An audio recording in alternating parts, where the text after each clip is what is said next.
If you're somewhat aware of metal, or more specifically thrash metal, you probably know that historically this man is not the biggest fan of the majority of these men. Obviously the individuals I'm referring to are the members of Megadeth and Metallica, more specifically Dave Mustaine versus more specifically this drummy boy. Every couple of years Mustaine will come out with an angry Metallica themed rant, followed by a promise from all individuals to make up and begin touring together, which is usually followed by another angry rant, and the cycle continues. It's the only way to keep balance in the universe. Obviously this feud is the butt of many jokes, and for the most part is looked at from a more so comedic eye by the majority of the metal fanbase. This may be the case, but I promise you it's very serious. You better not laugh this video even once. Tensions have been extremely high for years, and although it's been decades since the original reason for the feud, money, drugs and ego have pushed it forwards to some pretty nonsensical places. Let's explore the feud between Dave Mustaine and Metallica from the very beginning, and before I begin, each member recalls details of the feud differently, so take it all with a grain of salt. Do your own research, and this video is for entertainment purposes only. Metallica would form in 1981, with Mustaine being brought on for guitar a few months after the original formation. The first year or so would be positive overall for the band, with the members forming a sort of brothership, working on music and of course doing a lot of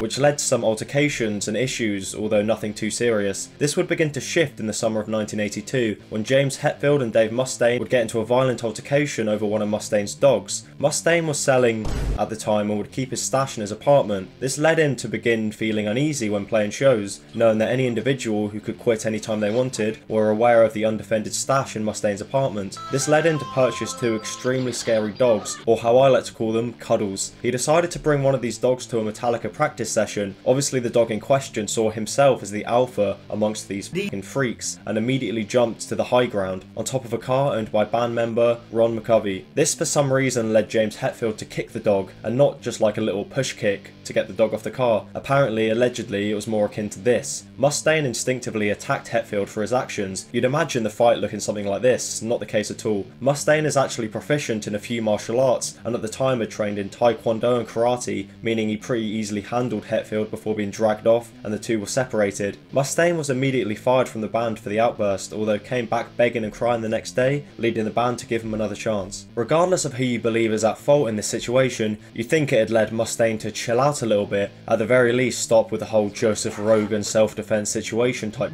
Well, you'd think wrong, as Mustaine was God's drunkest musician. Mustaine had already struggled with drugs and alcohol before joining the band, meaning inevitably the limelight, party lifestyle and extra funds fueled this. This actually led to member Ron McGovney leaving the band, as according to him, Mustaine would continuously steal equipment, and he also apparently poured beer down McGovney's bass and destroyed the pickups. This was supplemented with many combative scenarios caused by alcohol, with Mustaine rarely walking away from anything that could even be considered a fight. The more the band drank, the more their personalities would diverge, and you best believe the thought of stopping drinking never even entered their heads, and much of the blame was being put on Mustaine. This time period would actually see the members start the search for somebody to replace Mustaine. This would continue for a year or so. The band just couldn't get enough of Mustaine's juicy riffs and solos, it seems. Apparently they didn't realise they could just steal them at this point. 1983 would see the incident that really destroyed Mustaine's relationship with the band. Metallica would drive to the northeast to play some shows. The long journey required each member to take shifts behind the wheel.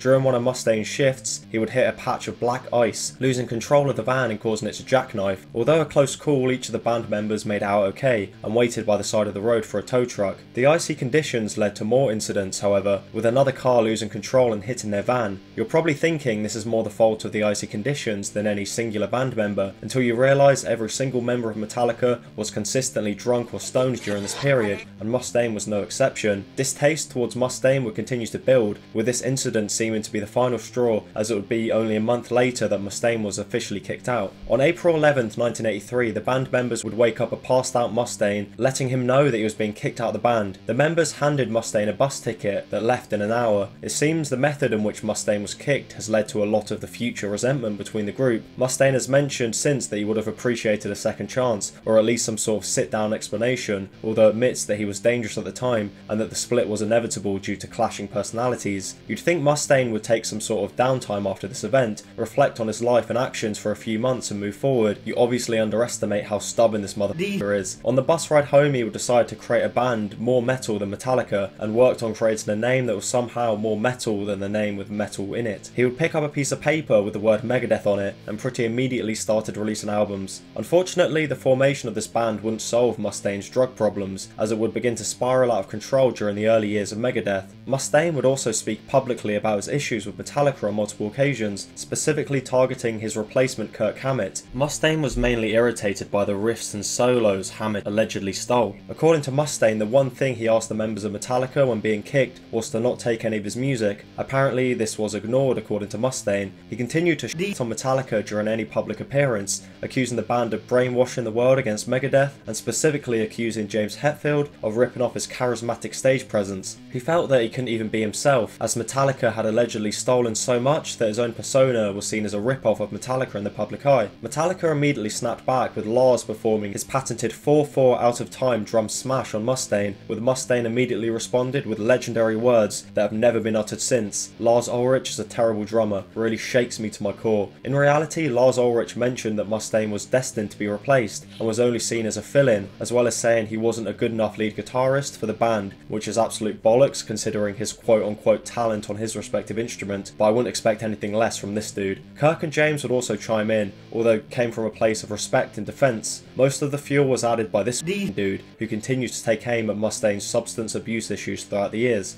2004 would see the feud reignited somewhat with the release of the documentary Some Kind of Monster, which highlighted many of the substance abuse issues experienced by the members of the band, as well as a conversation between Ulrich and Mustaine. Mustaine would explain that he lamented hearing Metallica songs on the radio and getting constantly taunted by Metallica fans added to his problem with addiction. This was supplemented by how Metallica allegedly treated individual band members very different to Mustaine. For example, the documentary specifically highlights Hetfield's issues with addiction, where the other band members supported him through rehab. Mustaine felt he was treated vastly different and felt hurt by who he saw as brothers. Although in my eyes the footage doesn't paint Mustaine in a bad light, he is Dave Mustaine, so he saw an issue with it, accusing the filmmakers of picking and choosing footage to paint him in that said bad light. Outside of a few angry interviews, things were quiet for a few years, and it seemed like tensions were beginning to fade. This culminated in Mustaine and Metallica reuniting on stage in 2011 for their 30th anniversary. In the eyes of many, this seemed like the end of the feud. What many didn't realise at the time is the sheer power of a metal musician's ego.